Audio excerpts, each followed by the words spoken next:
Hello friends, welcome to the new episode of my channel. আমি Prince. আজকে কয়েকটা latest update নিয়ে তোমার জন্য এসেছি। একদম প্রথমে যেটা নিয়ে কথা বলবো সেটা নিয়ে আমি নিজেও খুব এক্সাইটেড। তো ফাইনালি অ্যামাজন প্রাইমের তরফ থেকে আজকে অনেক রকম আপডেট এসেছে, এটা ওটা এটা ওটা, এবং প্রায় বিকেল কি দুপুর থেকেই মোটামুটি সারাদিন ধরে তারা নানা রকম আপডেট দিয়ে গেছে। তাদের কী কী সিনেমা তারা স্ট্রিমিং করবে কী না কি সবই দিয়েছে। প্রথমে আমি আসি তাদের একের পর এক অ্যানাউন্সমেন্টগুলো যেগুলো যেগুলো হয়েছে। প্রথম কথা হচ্ছে সিটাডেলের যে হিন্দি যে ভার্সানটা, যেটাতে আমরা সামান্থা এবং বরুণ ধাওয়ানকে দেখতে পাবো, সেটার আজকে অ্যানাউন্সমেন্ট হয়েছে এবং ছোট্ট একটা গ্লিমসও দেওয়া হয়েছে, যেটা কিন্তু বেশ ইন্টারেস্টিং লাগছে। দুজনের একসঙ্গে বেশ কিছু অ্যাকশন সিকোয়েন্স রয়েছে, সামান্থাকে মারাত্মক লাগছে, বরুণ ধাওয়ানকেও মারাত্মক লাগছে। তো দেখা যাক বরুণ ধাওয়ানের সেকেন্ড ইনিংস কেমন হয়, এবং সামান্থাকেও দেখার জন্য সত্যি কথা বলতে একটা এক্সাইটমেন্ট কাজ করছে। এবং যেহেতু রাজ আন্টিকে এই কাজটার সঙ্গে যুক্ত, স্বাভাবিকভাবে এটা নিয়ে একটা এক্সাইটমেন্ট রয়েছে। এছাড়া পঞ্চায়েত 3 যেটা, সেটার অ্যানাউন্সমেন্ট আজকে করা হয়েছে, এবং কিছু কিছু সিনেমা যেগুলো তারা আর কি স্ট্রিমিং করবে, যেমন ধরুন রামচরণের যে আপকামিং সিনেমা গেম চেঞ্জার, তারপর ধরুন আর যে সিনেমাগুলো রিলিজ করছে, বিজয় দেবরকোন্ডার যে সিনেমাটা আসছে ফ্যামিলি স্টার, এছাড়া আরও বহু সিনেমা হাউসফুল 5, যেগুলো কিন্তু তারা পুরোপুরি স্ট্রিমিং করবে। এবং স্ত্রী 2 আজকে অ্যানাউন্সমেন্ট করা হয়েছে অফিসিয়ালভাবে যে হ্যাঁ এটা হচ্ছে। এবং আরেকটা বড় চমক রয়েছে, যেটার জন্য আজকে সকাল থেকে সবাই ওয়েট করেছিল এবং ওটার জন্যই সবাই সারাদিন দেখছিল অ্যামাজন প্রাইম আজকে, মানে ফেসবুক পেজটা, সেটা হচ্ছে মির্জাপুর সিজন 3। তো আজকে অফিসিয়ালি মির্জাপুর সিজন 3, পাতাল লোক সিজন 2 এগুলো কিন্তু অ্যানাউন্সমেন্ট করে দেওয়া হয়েছে, এবং জানি এগুলোর একটা চরম জনপ্রিয়তা রয়েছে। মির্জাপুর 2 তো একটা হিউজ ক্রেজ তৈরি করেছিল, মির্জাপুর 1ও। তবে মির্জাপুর 2তে মুন্না ভাইয়া চলে যাওয়ার পর স্বাভাবিকভাবে লোকের মনে একটু দুঃখ এসছে। স্বাভাবিকভাবে এন্ড গেমে আমরা যখন আয়রন ম্যানকে হারিয়ে ফেলেছিলাম, আমাদের মনেও এসেছিল। যদিও দুটো চরিত্র পুরোপুরি আলাদা, এটা নেগেটিভ এটা পজিটিভ, কিন্তু তাও মুন্না ভাইয়া এমন পারফরমেন্স দেয় বা চরিত্রটার এমন একটা ব্যাপার রয়েছে, যে ওই চরিত্রটা না থাকলে মির্জাপুর খানিকটা ফাঁকা ফাঁকা লাগবে, এটা আমার ব্যক্তিগতভাবে মনে হয়। তবে যাই হোক, বাকিরা তো সবাই মোটামুটি রয়েছে, তাই নিয়ে কোনো ডাউট নেই। তো আশা করা যায় এবার একটা ভালো কিছু আমরা পেতে চলেছি। এবং বলেই দেওয়া হয়েছে যে গুড্ডু এবং গোলু তাদের নতুন অভিযান শুরু করছে, এবং নতুন কন্টেন্ডার তার সঙ্গে মানে লড়াই এবার হবে। তো দেখা যাক ফাইনালি এটা কেমন হয়, এবং এটা নিয়ে লোকেদের অনেকদিন ধরে এক্সপেকটেশন ছিল, যদিও রিলিজ ডেট জানানো হয়নি। আমার তো মনে হয় রিলিজ ডেট অবশ্যই জানানো উচিত ছিল। তো যাই হোক, দেরি আছে এটুকু বোঝা যাচ্ছে। তো দেখা যাক ফাইনালি কেমন হয়। আমার মনে হয় নেটফ্লিক্সকে তারা জোরদার টেক্কা দিতে আবার মাঠে নেমেছে অ্যামাজন প্রাইম। আজ তো পুরো ঝড় তুলে দিয়েছে। তো দারুণ দারুণ কিছু অ্যানাউন্সমেন্ট রয়েছে। তোমরা কোনটা নিয়ে সবচেয়ে বেশি এক্সাইটেড? অবশ্যই কিন্তু কমেন্ট করে জানাও। আমি তো মির্জাপুর 3 নিয়ে অবভিয়াসলি ভয়ঙ্করভাবে এক্সাইটেড হয়ে রয়েছি। এরপর যেটা নিয়ে বেসিক্যালি কথা হবে সেটা হচ্ছে অশ্বত্থামা দি ইমর্টাল বলে যে সিনেমাটা হওয়ার কথা ছিল। বিরাট বড় একটা প্রজেক্ট, বড় স্কেলে বানানোর প্ল্যান ছিল।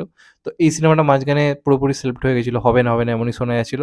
তো পূজা এন্টারটেইনমেন্ট তরফ থেকে আজকে আবার পোস্ট করা হয়েছে, এবং সেখানে তারা একটা জিনিস ক্লিয়ার করেছে যে এই সিনেমাটা হচ্ছে। তবে একটা বড় মানে চেঞ্জেস এসছে, সেটা হচ্ছে এটাই। ১ম এই চরিত্রটা করার কথা ছিল ভিকি কৌশলের, এবং এটা তো 100% কনফার্ম ছিল। তবে এখন যেটা জানা যাচ্ছে ভিকি কৌশল এই চরিত্রটা প্লে করছে না। তার জায়গায় শাহিদ কাপুরকে নেওয়া হয়েছে। যেহেতু শাহিদ কাপুরের বক্স অফিস রিসেন্টলি ভালো এসছে, তেরি বাতম এসে উলঝে জিয়ার মাধ্যমে হিউজ নয়, কিন্তু একটা ভালো স্টেডি বক্স অফিস এসছে, যে কারণে তারা বাজি ধরতে চাইছে শাহিদ কাপুরের ওপর। এবার ভিকি কৌশলও কিন্তু একটা লিমিটেড বক্স অফিস দেয়, শাহিদ কাপুর একটা লিমিটেড বক্স অফিস দেয়। দুজনে কেউই সে বিরাট বড় সুপারস্টার তা কিন্তু নয়। তবে পারফরমেন্সের দিক থেকে আমার কেন জানি না মনে হয় ভিকি কৌশল অনেক ভালো একজন অভিনেতা। শাহিদ কাপুরও ভালো, তবে ভিকি কৌশল আমার অনেক বেশি আরও পছন্দের। তো যাই হোক, ভিকি কৌশলের জায়গায় শাহিদ কাপুরকে নেওয়া হচ্ছে, এবং শাহিদ কাপুরের কাঁধে এত বড় একটা সিনেমা, তার কেরিয়ারে এরকম বিগেস্ট মুভি কখনো সে করেনি, নিজে মানে একার কাঁধে টানা। সেটা কতটা হয় সেটা একটা দেখার ব্যাপার থাকবে। তোমাদের মতে কে থাকলে বেটার হতো, ভিকি কৌশল নাকি শাহিদ কাপুর? অবশ্যই কিন্তু নিজেদের কমেন্ট অবশ্যই কিন্তু জানিও যে তোমাদের মতামতটা কী এটা নিয়ে। নেক্সট যেটা নিয়ে কথা বলবো সেটা হচ্ছে ফাইটারের ওটিটি রিলিজ ডেট। তো ফাইটার বক্স অফিসে একটা ভালো বিজনেস করেছিল, এবং সিনেমাটা হিট ট্যাগ পেয়েছে, এবং ওয়ার্ল্ড ওয়াইড খুবই ভালো একটা বিজনেস করেছে। তো এটা এবার ওটিটিতে দেখার জন্য অনেকেই ওয়েট করে রয়েছে। অনেকেরই প্রশ্ন ছিল কবে আসবে, কবে আসবে, এবং আরেকটা প্রশ্ন ছিল কোথায় আসবে। তো নেটফ্লিক্সে আসছে, এটাতে তো 100% কনফার্ম। এবার রিলিজ ডেট যেটা জানা যাচ্ছে 21 তারিখ, অর্থাৎ পরশুদিন। পরশুদিন কিন্তু এটা নেটফ্লিক্সে হুট করে চলে আসতে পারে, এমনই কিন্তু শোনা যাচ্ছে। হয় তারা অ্যানাউন্স করবে আজকালের মধ্যে, অথবা কালকে ঠিক রাত্রির 12টা থেকে কিন্তু, মানে কালকে নয় সরি, 21 তারিখ আরকি রাত্রির 12টা থেকে একদম অফিসিয়ালভাবে কিন্তু নেটফ্লিক্সে ফাইটার আরকি চলে আসার কথা রয়েছে। তো দেখা যাক ফাইনালি কি হয়। হলে তো বেশ ভালো হবে। আমি তো আবার একবার দেখব। তোমাদের কি মতামত এটা নিয়েও কিন্তু অবশ্যই জানিও। আর লাস্ট যেটা নিয়ে কথা বলব সেটা মানে চমকে দেওয়ার মতো। এক কথায় জাস্ট ভাবা যায়নি। কারণ যখন কোনো একটা ফ্র্যাঞ্চাইজির লাস্ট সিনেমা একদম বাজে বিজনেস করে, সিনেমাটা নিয়ে তুমুল সমালোচনা হয়, তখন কেউই আর সেটার পরবর্তী পার্ট বানাবো এমন মেন্টালিটি কারোর আর থাকে না। কিন্তু যাই হোক, বাঘি 4 হচ্ছে। বাঘি 3 অত্যন্ত জঘন্য ছিল।